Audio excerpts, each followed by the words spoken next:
Imagine one careless line, "Let's hurry, I have more important things to do," shifting an entire courtroom's air, as if the walls themselves leaned in to listen. The Providence Municipal Court is only half full, but carries the familiar sense of worn varnish, damp coats from the morning drizzle, and the faint dust of old files. Wooden benches groan when people shift. A low murmur rolls through the room, traffic tickets, expired meters, nothing exciting. Until the door handle clicks. Heads turn. He walks in like he owns the hour. Late 20s. Designer jacket, sneakers that cost more than most people's rent. Phone still lit in his hand. He doesn't silence it, doesn't pocket it, he treats it like a separate limb. No hesitation, no apology, just an assured stride to the defendant's spot. The whispers begin instantly. "That's him. Isn't that the tech guy's kid? CEO of Helix Systems, yeah, must be." He doesn't sit. He stands, weight on one leg, scrolling. The clerk calls his name once, twice, he lifts his eyes halfway, as if granting permission. Judge Caprio observes quietly. His posture is gentle, but his gaze holds the room. He speaks with that calm firmness Providence knows well. "Sir, please state your name for the record." The young man sighs, an audible, irritated sigh, and replies to his screen more than the judge. "Can you talk to my assistant? She handles everything." A breathless ripple travels through the courtroom. Someone chuckles under their breath. Someone else mutters, "Oh boy." Caprio doesn't raise his voice. He simply narrows his eyes the way only a man who has seen thousands of excuses can do. "In this courtroom," he says, "I speak with people, not with their assistants." The young man finally pockets his phone, rolling his shoulders back like a boxer ready to show off. "It's just a parking ticket," he says. "I parked for 2 minutes. Fire lane or whatever. My father said it's all just a formality." Again, that hush. He clearly expects the judge to nod and move on. But Caprio opens a beige folder, thicker than a parking issue should ever require. Inside, photographs, timestamps, 3 ignored notices, and a letter from the police department warning of a possible bench warrant if he continued to dodge court. The judge studies the papers longer than the room anticipates. The young man's confidence flickers for the first time. Caprio lifts his eyes. "Son," he says softly, "when a matter is ignored 3 times, it ceases to be a small thing." People lean forward without meaning to. The case feels heavier than a traffic violation. Something unspoken hangs between the judge's pause and the young man's sudden stillness. Caprio closes the folder slowly.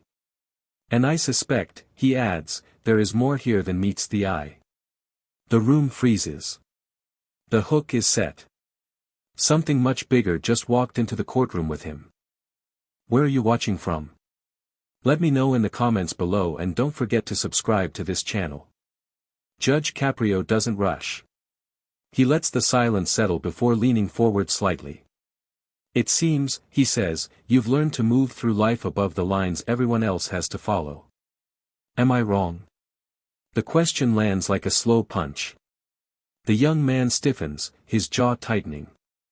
"I'm just extremely busy," he mutters. "That's all." Caprio doesn't blink. "Busy enough to ignore 3 notices. Busy enough to send an assistant to handle your name for you." The room is quiet, but not empty. There's a collective listening, a pressure he can feel on his shoulders. He tries to shrug it off with practiced confidence, but a faint tremor slips into his voice. "I didn't think it mattered. Things like this get taken care of." It's the first human crack in him, thin, but unmistakable. "Taken care of by whom?" the judge asks. He hesitates. "My father's office. His people usually deal with these things." "And your father?" Caprio asks gently. "Does he know you're standing here today?" A long pause. "No," he finally says. He wouldn't want to waste his time on this. The judge nods once, slowly. "And your mother?" he asks. The answer doesn't come quickly. When it does, it arrives in a quiet, uneven tone. She's not in the picture anymore. There's no explanation, no detail, just a door slammed shut in a single sentence. The older listeners in the room instinctively soften, but the young man keeps his face stiff, as if revealing anything further would cause it to break. Caprio turns a page in the file. 14 violations, he reads aloud. All paid by corporate accounts. None by you. The young man looks at the floor. This tells me something, the judge continues. Not about your wealth. Not about your car. About you. The young man forces a weak smile, but it's painfully out of place. I mean, that's how it's always worked. Caprio lowers the file. Has it worked for you? Truly. He doesn't answer. The silence stretches until it becomes uncomfortable. Someone in the back clears their throat. Someone else murmurs, poor kid, not with pity for privilege, but for emptiness. Caprio softens his voice. It seems to me you've never had to face consequences directly. That creates a world where everything bends, until one day something doesn't. The young man's shoulders sink. He looks suddenly younger, as if stripped of the armor that wasn't really armor at all, just habit, inherited arrogance, and an unspoken loneliness. He touches the papers in front of him without purpose, almost as if hoping they'll tell him what to say. I'm not used to this, he whispers. The judge nods, almost warmly. No one is, the first time. The line hangs in the air, an invitation, not a judgment, guiding the story toward the deeper truths waiting beneath the surface. Judge Caprio turns another page, then stops, not abruptly, but with the intent of someone who sees a thread out of place. Sir, he says, this signature on the towing notice, it doesn't resemble the signature on your driver's license. The young man swallows. I was in a hurry. My assistant, she sometimes signs things for me.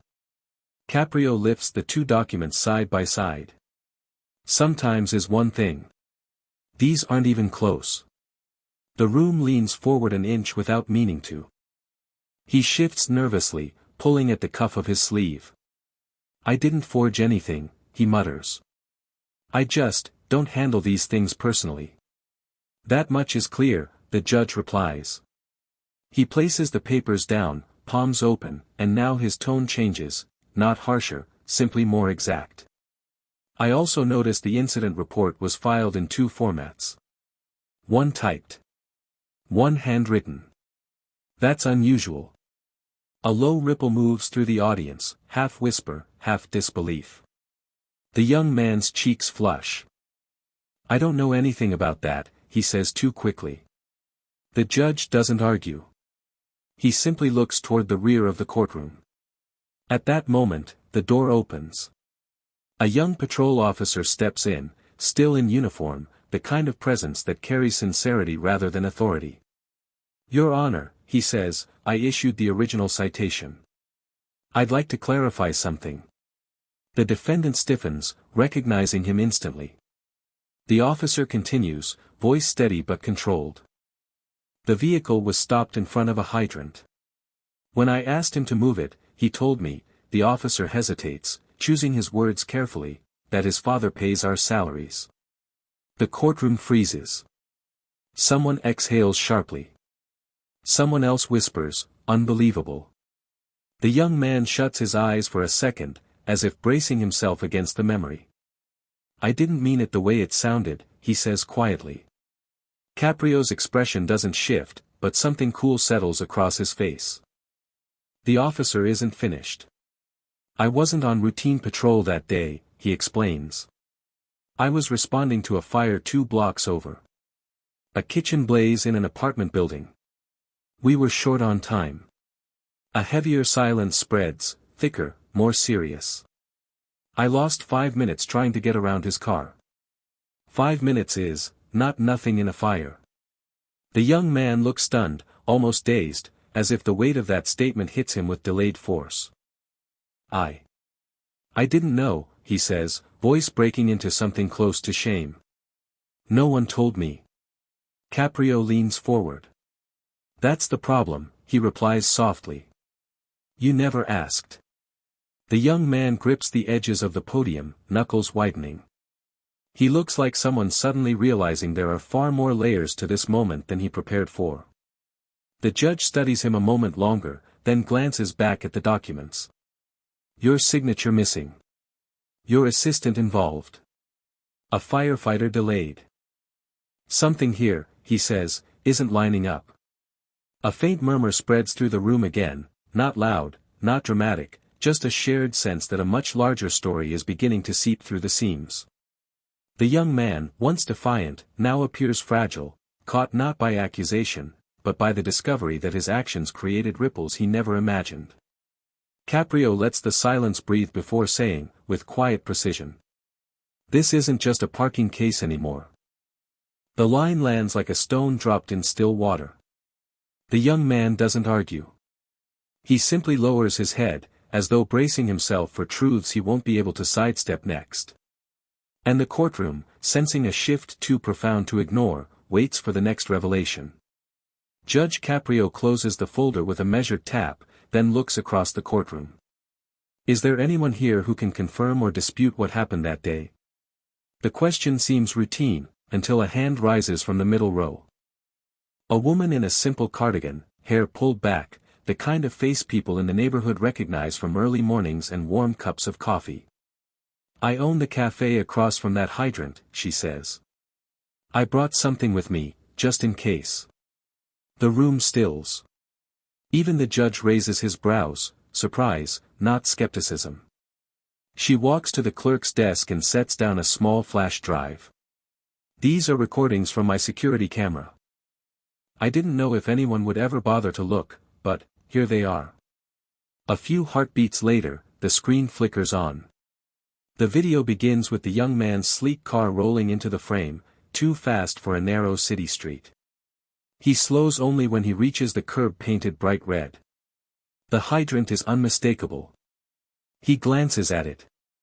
He smirks. He parks anyway. The judge watches without expression, but the room reacts in waves, sharp breaths, soft groans, a few murmured, "You've got to be kidding me."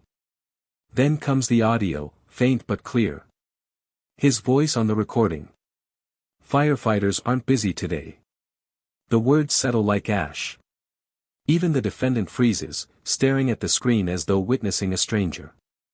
Caprio leans back, fingers steepled, letting the silence stretch. It's not punitive, it's surgical. But the video isn't done. In the corner of the frame, a white ambulance squeezes into view, inching through traffic. The driver tries to angle the vehicle, but the parked car blocks the path. The rig wobbles to the side, inches from scraping a pole, struggling to clear the tight space. A few older spectators cover their mouths. Someone mutters, "Lord help us." The defendant shifts his weight, throat tight, as if the room has become smaller by the second. Judge Caprio finally speaks, not loud, not angry, simply with the gravity of a man who has seen too much avoidable suffering. Son, do you understand that those seconds, those few, careless seconds, could have cost someone their life? The young man tries to form a sentence, but the words don't come. His breath catches, his face pales. The arrogant shell he wore so proudly now looks flimsy, brittle. I didn't. I wasn't thinking. The judge lifts a hand gently. That is exactly the problem. A tremor runs through the room, not fear, but recognition. Everyone over 50 knows what an ambulance delay can mean. Everyone has a story of a neighbor, spouse, friend who depended on a minute, sometimes even less. The young man presses his palms against the podium as though trying to steady himself against the truth finally catching up with him. Caprio studies him for a long moment, then closes the laptop with deliberate calm. We'll take a 5-minute recess, he says. Not for me. For you. Use it to think, really think, about the weight of what we just saw. The gavel taps once. Chairs scrape. People rise slowly, still stunned. And the young man remains frozen at the podium, staring at the blank screen, finally realizing he cannot outrun the consequences anymore. He has crossed the threshold. The retreat is over. Only the truth waits on the other side. When the recess ends, the courtroom feels heavier, as though the air itself has absorbed the weight of the video. Judge Caprio returns with a thin stack of documents, familiar in shape, but clearly not part of the initial file. He settles into his seat, adjusts his glasses, and says quietly, "I've asked my clerk to retrieve additional records related to your previous citations. We need clarity before we move forward." The young man stiffens, hands clasped together, eyes lowered. He looks younger than he did 15 minutes ago. The judge begins laying out the pages one by one, each sheet a piece of a puzzle the defendant never expected anyone to assemble. "These," Caprio says, "are the notices mailed to your residence over the last year. 14 envelopes. 14 warnings. 14 ignored obligations." But what hits harder is the next document, a printed chain of emails from his father's corporate accountant. Caprio reads aloud, not theatrically, but with a blunt transparency that leaves nowhere to hide. "Mr. Wilson, your son has accumulated another fine. Do I proceed with payment?" And the reply: "Handle it. As always." The gallery erupts in quiet outrage, soft gasps, a few resigned sighs from older men who have watched this pattern in real life far too many times. The defendant swallows hard, head bowed. He isn't defiant anymore, he looks like someone staring at a truth he'd been shielded from his whole life. "This isn't about a hydrant," the judge continues. "It's about a system you grew up in, a system that erased consequences before you ever felt them." Before the young man can respond, the bailiff opens the side door. A paramedic in uniform enters, tired posture, steady eyes. She approaches the microphone. "I was in that ambulance," she says. "We were responding to a call for a 79-year-old man. Chest pain. Shortness of breath." The room leans in. "Our delay wasn't catastrophic," she continues, "but it could have been. We're trained to count in seconds. Hesitation isn't a luxury we have." She pauses, not to accuse but to let the reality breathe. "You didn't know who we were trying to reach. But that's the point, you never know." Her words land with surgical precision. Even the defendant's breath shakens. He whispers, almost involuntarily, "I didn't realize. I honestly didn't think my choices stretched that far." The paramedic nods, compassion overtaking frustration. "That's why I'm here. Not to hurt you. To make you understand." She steps back, and the room falls into a fragile, reflective silence. Judge Caprio waits until every eye returns to him. "Son," he says with measured weight, "today wasn't about humiliation. It was about seeing the full picture." Another document slides across the bench, his name written in bold across the top. "This shows you have been living independently for months," the judge says. "That tells me you're already trying to break free from the patterns that shaped you." The young man's voice breaks slightly as he answers. "I left home because I didn't want to become him. But I didn't know who I was without him telling me what to do." The judge nods gently. "That's not unusual. It's human."